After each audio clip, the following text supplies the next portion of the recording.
Malabé, Quebec AP, bruising for a fight. President Donald Trump barreled into the Group of Seven summit Friday, confronting longtime U.S. allies over a burgeoning trade dispute and insisting Russia should be brought back into the fold. Trump joined the leaders of major industrialized nations in an idyllic Canadian resort town after days of escalating conflict over new U.S. tariffs he slapped on imports of steel and aluminum. Facing pointed criticism from increasingly disillusioned allies, he punched back, uncowed by the growing global outcry. "Look, all of these countries have been taking advantage of the United States on trade," Trump told reporters as he left the White House, repeating his long-standing complaints about trade deficits and tariffs. He declared we have to straighten it out. However, Trump did seek to lower the temperature after his arrival.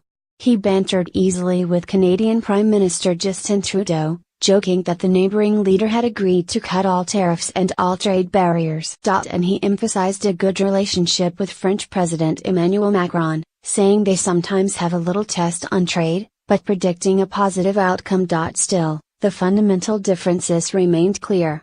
Trump again railed against trade deficits with other countries and repeated that he may pursue separate negotiations with Canada and Mexico to replace the North American Free Trade Agreement. Asked if Trudeau was upset he'd be leaving Canada early, Trump joked, "He's happy."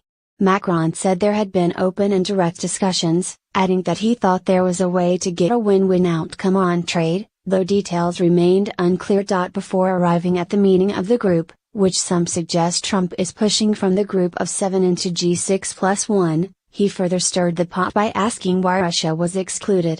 "They should let Russia come back in because we should have Russia at the negotiating table," he said. Russia was ousted from the elite group in 2014 as punishment for President Vladimir Putin's annexation of Crimea and support for pro-Russian separatists in Ukraine. In the U.S., Special Counsel Robert Mueller is investigating whether Trump's campaign colluded with Russia in a bid to sway the 2016 presidential election in his favor. Canadian Foreign Minister Chrystia Freeland said the Russia issue hasn't been raised around the G7 table, though she said there have been some direct conversations in bilateral meetings. She added there are no grounds whatsoever for bringing Russia with its current behavior back into the G7. Despite the tension, the president was greeted cordially by Trudeau as he arrived at the annual gathering, held this year at a picturesque Quebec resort. Other members of the Group of Seven are France, Italy, Japan, Germany, and Britain.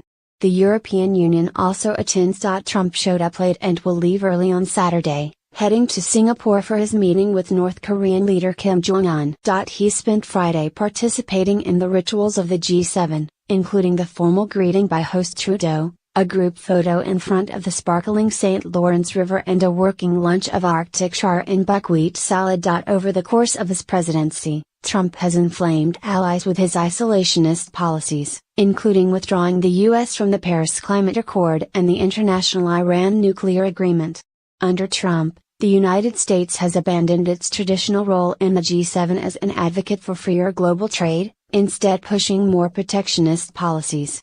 The rules-based international order is being challenged, not by the usual suspects but by its main architect and guarantor, the United States, said European Council President Donald Tusk. Relations have hit such a low point that a key question now is whether the 7 countries can agree on a joint statement of priorities at the conclusion of the meeting.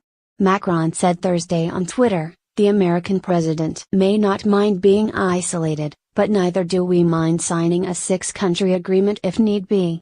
Trump said he thinks the group will produce a joint statement. In the days leading up to the summit, Trudeau and Macron have severely criticized Trump's new tariffs, which critics say threaten to drive up prices for American consumers and companies and heighten uncertainty for businesses and investors around the globe. But Trump, who frames his trade moves as a fulfillment of his campaign promises, is vowing to hold firm, tweeting Thursday, "Take down your tariffs and barriers or we will more than match you." The French president did have some private time with Trump before the summit officially started. Macron tweeted a short video of the two together, saying sharing, reaching out, always, to promote the interests of the French people, and all those who believe in a world we can build together. Prior to leaving Washington, Trump appeared unenthusiastic about the summit, complaining to aides about having to attend, particularly with his Singapore sit-down with Kim right around the corner. On Friday morning, he appeared in no hurry to leave for Canada, walking out of the White House more than half an hour late and answering questions from reporters for nearly 20 minutes. To Trump's suggestion that Russia be welcomed back to the group, allies had mixed responses. In Paris, Macron's office said it wouldn't make sense and pointed out that the latest country to impose economic sanctions on Russia was the US. Italy's new premier, Giuseppe Conte, tweeted that he agreed with Trump, saying Russia should go back into the G8. In the interest of all.